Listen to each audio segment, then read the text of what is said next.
So we're going to start with the Minister of Mines of Zimbabwe. Zimbabwe got a lot of airtime.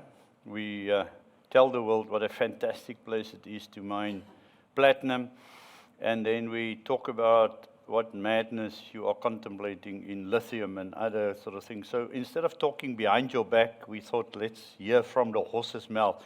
So Minister, thank you for joining us.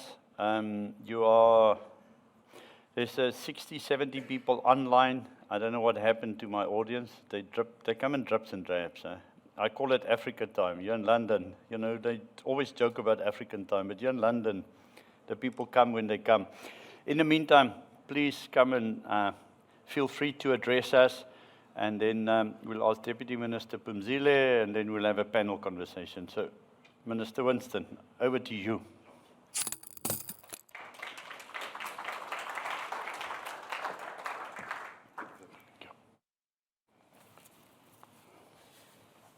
Thank you very much, Director of Ceremonies, colleagues, all protocols observed. Well, there is the PowerPoint presentation, but I will not follow it in the interest of time, because I was told that I have 15 minutes. So if I follow the PowerPoint presentation, I need at least an hour. Politicians PowerPoint. Time. Anyway, I think most of us who are here present, they know about Zimbabwe, and which is a very sound mining jurisdiction. We do have in Zimbabwe over 60 recorded minerals, but we only have about 10 minerals which are being actively mined. And why is it like that? It's because Zimbabwe has not been subjected to adequate and sufficient exploration. That's number one.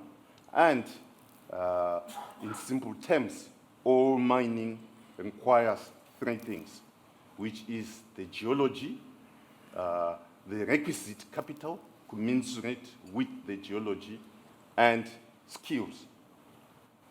So in Zimbabwe, we do have very good geology, and it was alluded earlier in the discussions with the CEO of Zimplats. Zimbabwe has abundant and very competent skills base. And what we have not had sufficiently is the capital commensurate with the potential to unlock the development of the mining industry in the country. So that capital is required in two main areas. Firstly, in exploration, so that we unlock the potential which we have in the geology of the country, and we upgrade the geological resource which we have, and take a number of prospective areas to bankable feasibility study and to mine development. That's the major area where you require capital. Also, at the same time, there is capital which is required for areas where there is non-mineralization, and for us to get those projects to a bankable feasibility study so that they can get into development. And also, to some extent, there are projects which are operational where capital is required to expand those projects. So in simple terms, these are the main areas where we require capital to unlock the potential which we have in the Zimbabwe mining space.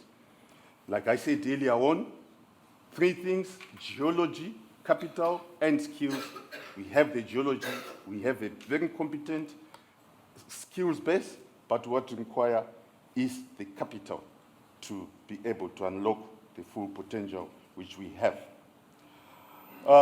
When you look at the companies which are participating, we do have companies which are active in the Zimbabwe mining space. We do have in the platinum side earlier on, the CEO of Valterra was there, and also for Sibanye Stillwater, he was also there. They do have investments in Zimbabwe.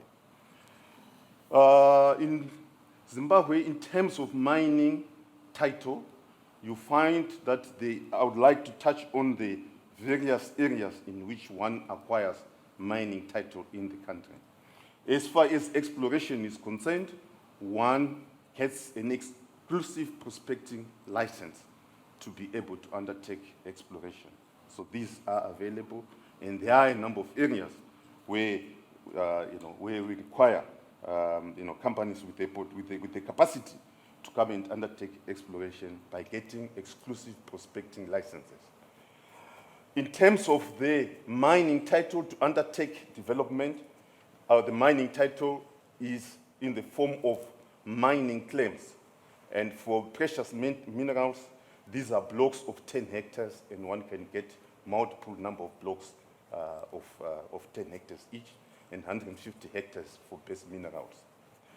Once one has acquired these, obviously where the areas are contiguous, then one can then apply for a mining lease, so that administratively, instead of having multiples of these mining claims, then one consolidates that into a mining lease, so that administratively you are now only dealing with one mining title.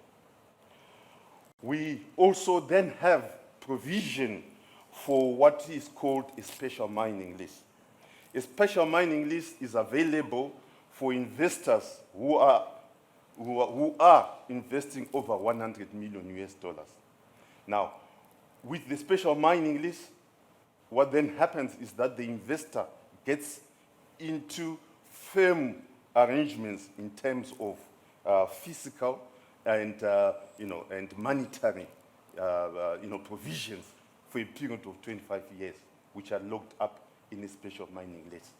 And then that really, for investors who would want to outlay that big amount of money, and they require certainty of certain fiscal and monetary provisions, then that's then reduced and guaranteed for a period of 25 years, after which, if there is need to renew it, then it is renewed. We have had so far, to date, 3 very successful special mining leases, where you find in 2 of the cases, the special mining leases, they have actually come to the conclusion of the tenure, and it's really then it's up to the investor whether the investor would like to renew the special mining lease or not. So yes, for those investing over $100 million, please come through, and we will negotiate and agree on a menu of fiscal and monetary provisions for a period of 25 years in the form of a special mining lease.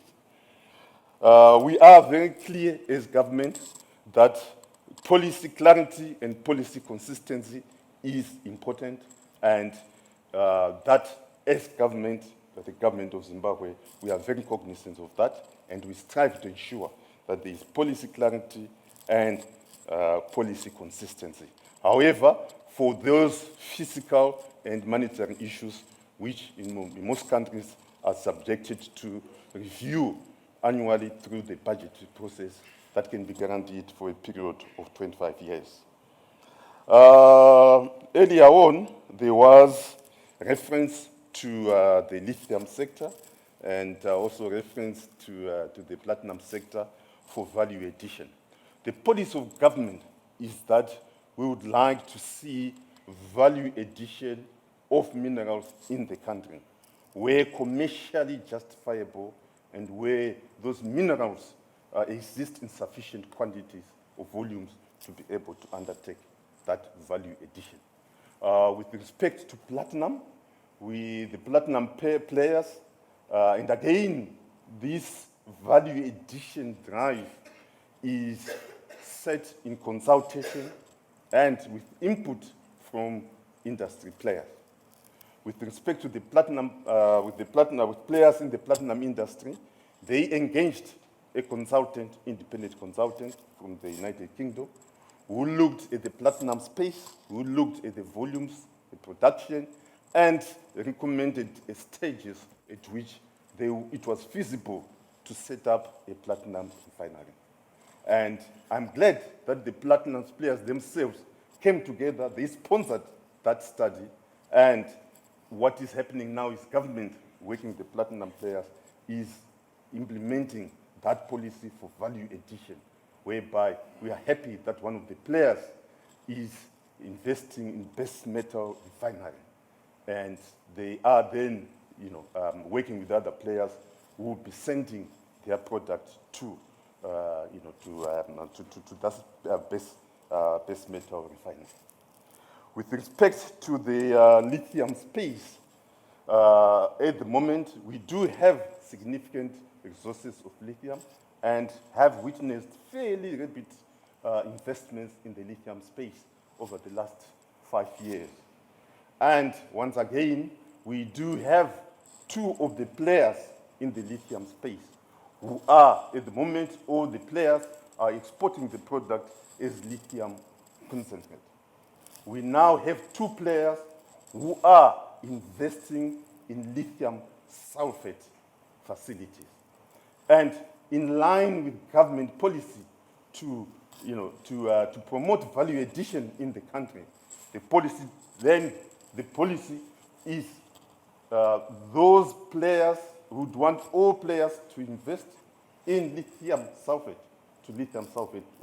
stage, where it's technically and financially feasible for them to do, but where they are too small or technically and financially they are not in a position to do that, we would like them to enter into toll processing arrangements with the two companies which are investing in lithium sulfate, so that we now have all exports of lithium being done at lithium sulfate stage. There was reference earlier on in the morning in terms of the project at Manise, where we are glad that we are now having steel production facilities at the moment at carbon steel level, but we do have two firm plans or projects for value addition to stainless steel. Again, this is as government provides opportunities to have value addition through, by utilizing the various mineral resources which we have in the iron ore, utilization of the coal, utilization of the ferrochrome to produce carbon steel and also stainless steel. And we would like, this is happening. We do have one of the projects, which is the Manise, which is the Tsingshan Group, which at this stage, commissioned the first stage of 600,000 tons of, carbon steel production.